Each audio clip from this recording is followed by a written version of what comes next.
বস্তুবোৰ ঠিকে ঠাকে আছেনে নাই চাই লৈছোঁ। এফালে ওলালে আকৌ বস্তু পাহৰা স্বভাৱ এটা আছে নহয়। আৰু এয়া গাড়ীত বহি ল'লোঁ আৰু এফালে যাবলৈ ওলাইছোঁ। গম পাইছে কিজানি দেখি। আৰু এইফালে ওলাইছে আমাৰ আৰ্হি, জংকী, মানে আৰ্হিৰ মাহীয়েক, মোৰ মামাৰ ছোৱালী, আৰু এফালে মোৰ মানুহজন আৰু তুহিনা, মোৰ মাহীৰ ছোৱালী। আৰু আজি আমি আকৌ এঠাইলৈ যাবলৈ ওলাইছোঁ, মানে যিহেতু গৰমৰ বন্ধ শেষ হ'বই আৰু, গতিকে ভাবি ল'লোঁ যে ইমান বেছি গৰমত অসমত থকাতকৈ অলপমান বাহিৰতে ফুৰি আহোঁ, অকণমান ঠাণ্ডা হৈ আহোঁ। সেয়েহে বাকী আমাৰ সদস্যকেইটাতো ৰেডি হৈয়ে আছিল, গতিকে আৰু ওলাই গ'লোঁ। আৰু লগত আৰু কেইজনমান সদস্য আছে, তেওঁলোকে বেলেগ গাড়ীত আৰু আমি আমাৰ গাড়ীখনত। আৰু এয়া আৰম্ভ কৰিলোঁ আমাৰ যাত্ৰা। চাওঁতে চাওঁতে গৰমৰ বন্ধ শেষ হ'বৰ হ'লেই, আৰু আজি হ'ল 26 জুলাই। ইমান বেছি গৰমত অকণমান ঠাণ্ডা ঠাণ্ডা ভাৱ লৈ আহোঁ বুলি আমি ওলালোঁ শ্বিলঙলৈ। আৰু সেয়েহে মানুহজনে কালিয়ে হোমষ্টেত ৰুম বুক কৰি থৈছিল। এই পাহাৰীয়া ৰাস্তাটো পোৱাৰ লগে লগেই আমাৰ সকলোৰে গাত লাগিছিল পাহাৰীয়া এজাক শীতল বতাহ। কমচে কম দুদিনৰ বাবে হ'লেও ইয়াত ঠাণ্ডাটো পাম।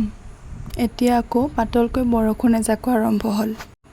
আৰু এই পাতলীয়া বৰষুণজাকৰ মাজে মাজে আমিও পাতলীয়া বয়সৰ গানটো শুনি আগবাঢ়ি গৈ থাকিলোঁ। আৰু এইখিনিতে এটা কথা কৈ লৈছোঁ দেই, এইবাৰ আমাৰ এই ট্ৰিপটোৰ মূল আকৰ্ষণ কিন্তু বেলেগ এটা, আৰু সেইটো হৈছে কি যে আমি এইবাৰ তাত গৈ নিজেই ৰান্ধি খাম। কাৰণ তাত আগে পিছে গৈ আমি বহুত দিগদাৰি পাইছোঁ, কাৰণ ভাতৰ হোটেল বিচাৰি বহুত দূৰ যাবলগীয়া হয় আৰু কেতিয়াবা গোটেই দিনটো নোখোৱাকৈ থাকিবলগীয়া হয়। আৰু ইফালে আৰ্হিক দেখিছেনে? মোক দেখি তাইও এইদৰে ভিডিঅ' কৰে বোলে। এইদৰে বিভিন্ন হাঁহি ধেমালিৰ মাজেৰে আমাৰ গাড়ী আগবাঢ়িল শ্বিলং অভিমুখে। আৰু আহি আহি পাই গ'লোঁ এয়া উমিয়াম লেক। মোৰ মনত আছে, মই যেতিয়া প্ৰথমবাৰ 2016ত শ্বিলঙলৈ ফুৰিবলৈ আহিছিলোঁ, তেতিয়া এই লেকটোত প্ৰথমতে সোমাইছিলোঁ। আৰু ইয়াতে সোমাই এই যে ধুনীয়া ড্ৰেছ পিন্ধিব পাৰি, তেনেকুৱা খাচী ড্ৰেছ পিন্ধি ফটো উঠিছিলোঁ। আৰু এনেকুৱা দীঘলীয়া যাত্ৰা পথত যে সৰু ল'ৰা ছোৱালীবিলাকৰ বহুত বেছি কষ্ট হয়, সেয়া অনুভৱ কৰোঁ, কিন্তু উপায়ো নাই। এফালে আহিবলৈ মন, আকৌ তাইক লৈ চিন্তাও হয়, তথাপিও কিবা কিবিকৈ মিলাই তাইক লৈ যাওঁ। বেচাৰী বহুত কষ্ট পায়, সেয়েহে যিমান পাৰোঁ তাইক ফূৰ্তিত ৰাখিবলৈ চেষ্টা কৰোঁ।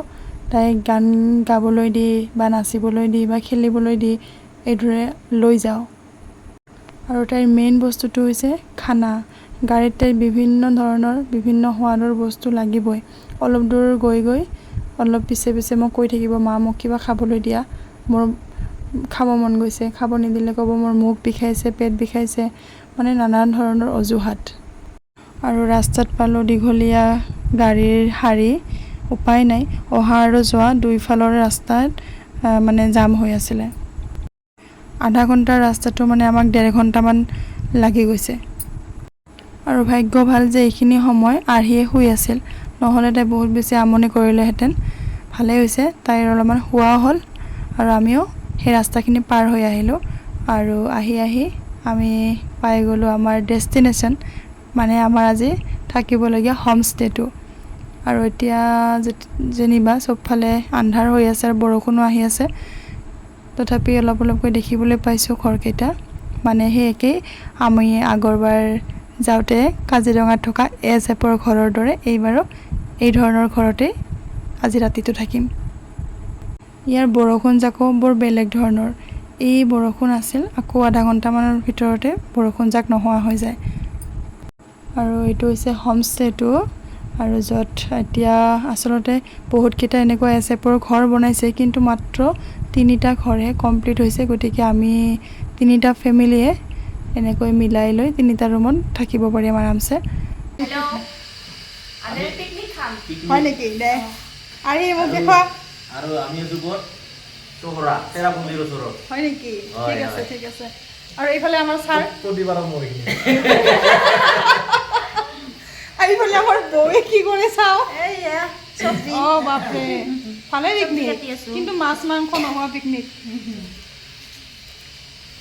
আৰু এইফালে আমাৰ তোৰ মুখত দে এইফালে আমাৰ টুইনা জীৱন এতিয়া দেখা এইফালে আমাৰ ভাত নহয় দালিৰ পিছত আমাৰ ভাত এইফালে একদম গোটেই জগাৰ এইফালে দালি তেল নিমখ চাহ খালোঁ অলপ আগতে ৰঙা চাহ ভালে লাগিব পিকনিক আৰু ইতিমধ্যে আমি সকলোৱে নিজৰ নিজৰ মতে ফ্ৰেছ হৈ আমাৰ খোৱাৰ যোগাৰ আৰম্ভ কৰি দিলোঁ আৰু সকলোৱে নিজৰ ঘৰৰ পৰাই গোটেইখিনি যোগাৰ আনিছে গতিকে গোটেইখিনি মিলাই এতিয়া ধুনীয়াকৈ ৰন্ধা বঢ়াত লাগি গৈছোঁ আচলতে এই কমপ্লিট নোহোৱা ঘৰটোতে আমি ৰন্ধাৰ আয়োজনটো কৰিলোঁ ঠিকেই তাত কিন্তু পোহৰ নাই মানে লাইটৰ কানেকশ্যন দিয়া নাই তেতিয়ালৈকে আৰু এয়া হৈছে আমাৰ ৰুমটো ইয়াত বিচনা এখন ডাঙৰ আছে এখন এনেকৈ মেট্ৰেছ দিছে সেইফালে আমাৰ মিষ্টাৰ বহুত ব্যস্ত মানে আৰু এতিয়া ইয়াত এনেকৈ কম্বল লৰি থাকিবলগীয়া হৈছে বহুত ঠাণ্ডা ইয়াৰ ৰন্ধা বঢ়া শেষ এতিয়া আমি সকলোৱে মিলি একেলগে খাম এইফালে বৌয়ে ভাত বিলাই আছে আৰু ময়ো ভাজি চাজি দিলোঁ সকলোৱে এইদৰে বহি লৈছে মেট্ৰেছখনতে গোটেইকেইটাই এনেকৈ খাইছে যেন বহুত বেছি সোৱাদ হৈছে কিন্তু ইফালে আলু ভাজিটো ভালকৈ সিজাই নাছিল তথাপিও বেচেৰাকেইটা খুব সন্তুষ্টিৰে খাইছে আচলতে বাহিৰত খালে এনেও বৰ বেছি সোৱাদ নহ'লেও মানে খুব তৃপ্তি পোৱা যায় মনত কিবা এটা ভাল লাগে আৰু বিশেষ একো নাছিলোঁ আজি আলু ভাজি আৰু দালি ভাত এয়াই